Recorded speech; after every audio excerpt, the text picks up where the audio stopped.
কালকে যখন আমি ওনাকে ফোন করেছিলাম ওই সিনিয়র টেকনিশিয়ানকে, উনি যখন বললেন যে সুইসাইড করা ছাড়া কোনো উপায় নেই, আমি কেঁদে ফেলেছি।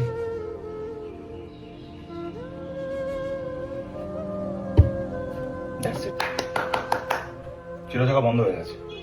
আমার কিচ্ছু যায় আসে না, শুটিং না করলেও মধুবনী বহু বছর শুটিং করেনি, আমার কিছু যায় আসে না, কারণ শুটিং এর যে রোজগার সেটা আমার টোটাল রোজগারের, আমাদের টোটাল রোজগারে 15-20% হবে। আজ অব্দি কোনোদিনও মদ সিগারেটের কোনো বিজ্ঞাপন করিনি আমরা করিনি, ফিউচারেও করবো না।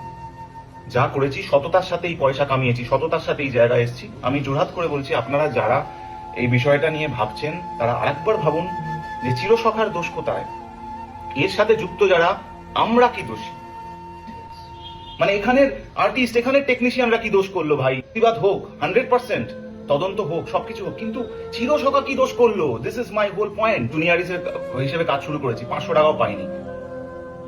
তো আমার তখনও ভয় ছিল না, এখনো ভয় নেই। আমি পিঠে ছুরি খাওয়ার থেকে বুকে ছুরি খাওয়া অনেকটা সম্মানের মনে করি। নমস্কার, তাই কোনো চিরসখা বন্ধ হয়ে গেছে। দারুণ ব্যাপার, আমরা এখন সবাই সিকিউর। কালকে চিরসখার একজন সিনিয়র টেকনিশিয়ানকে, তার সম্মান রক্ষার্থে, আমি তার নাম নিচ্ছি না, সিনিয়র 50+, ফোন করেছিলাম। কাঁদছে আমায় বলছে যে রাজা, আমার 2টো মেয়ে আছে, আমার বউ বলল যে চলো আমরা 4 জনে মিলে সুইসাইড করে নিই। আমি ঘুমোতে পারিনি, তারপর থেকে কাল রাতে ঘুমোইনি। আমার কিচ্ছু যায় আসে না, শুটিং না করলেও মধুবনী বহু বছর শুটিং করেনি, আমার কিছু যায় আসে না, কারণ শুটিং এর যে রোজগার সেটা আমার টোটাল রোজগারের, আমাদের টোটাল রোজগারে 15-20% হবে।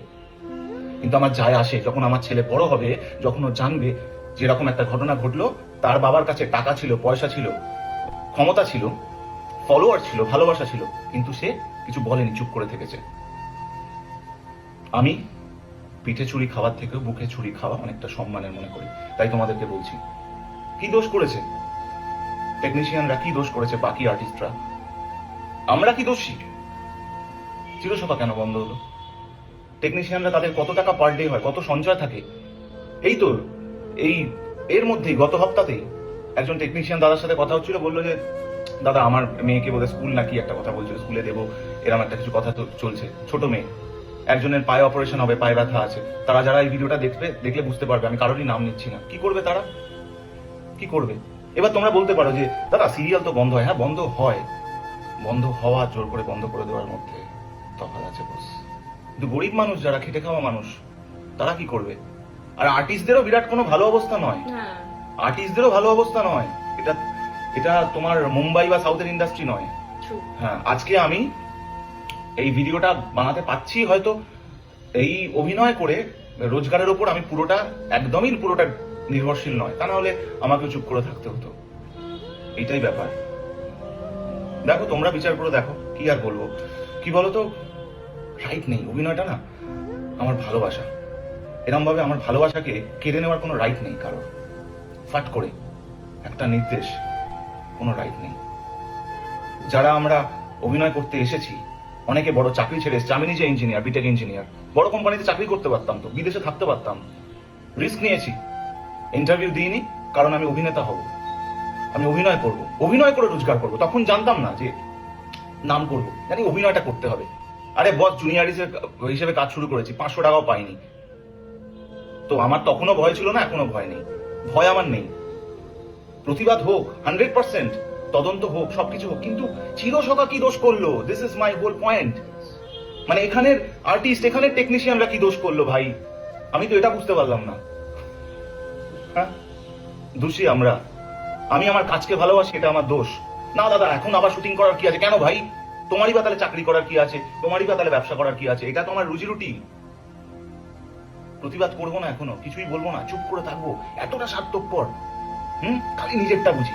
আরে ভাই ছাড় না, এত ব্যাংক ব্যালেন্স আছে, একটা নয়, দুটো নয়, তিনটে নয়, এত 4খানা প্রপার্টি রয়েছে, হাই রাইজে 3-4টে গাড়ি রয়েছে, বিজনেস রয়েছে,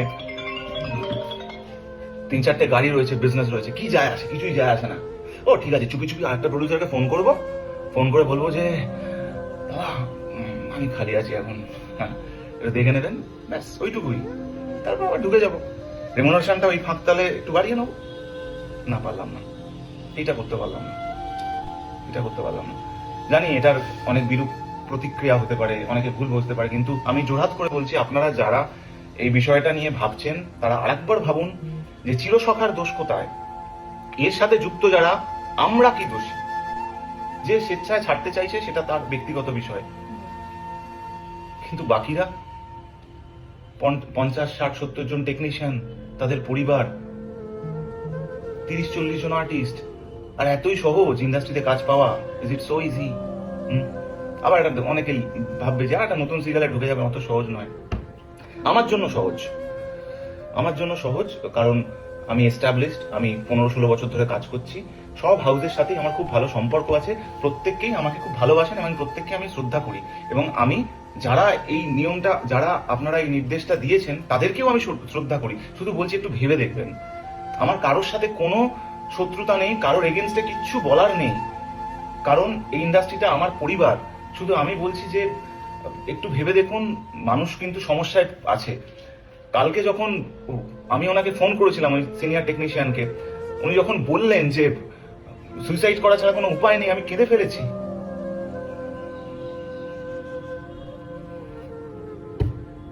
That's it. This is not right. This is not right.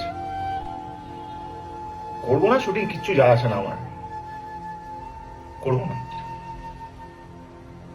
কিন্তু সবাই একরকম হয় না, সবাই একরকম হয় না, এটা মাথায় রেখো। তোমাদের রাজাদা সৎ, অনেস্ট, টাকার পেছনে দৌড়য়নি, সত্যের পেছনে দৌড়েছে, লড়াই করেছে, আজকে স্ট্রাগল করে এই জায়গায় এসছে। আজ অব্দি কোনোদিনও মদ সিগারেটের কোনো বিজ্ঞাপন করিনি আমরা করিনি, ফিউচারেও করবো না। যা করেছি সততার সাথেই পয়সা কামিয়েছি, সততার সাথে এই জায়গায় এসেছি, তাই আজকে সততার সাথেই বলছি ঠিক হলো না। This is not done.